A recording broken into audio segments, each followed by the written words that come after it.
A satisfacción con que acolleu o Goberno de Noia ao inicio dos trámites para o desdobramento do corredor que conecta a comarca con Santiago en autovía contrasta co escepticismo da oposición.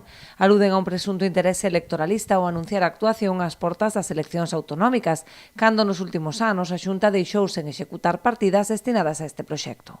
Ademais dun anuncio preelectoral que pouco recorrido vai a ter, porque xa digo, 14 anos sen executar absolutamente nin un só euro para o desdobre, pese ao que levaban nos orzamentos, nos parece unha cuestión carente de seriedade e carente de coherencia política.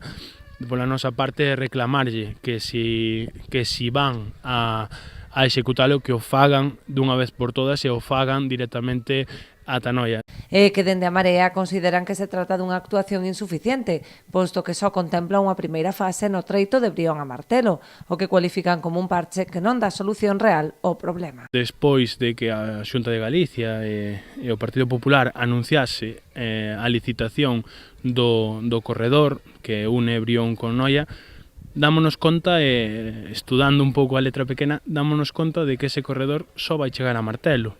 É dicir, nin siquiera completa todo o que é o tramo que comprende Brión-Noia.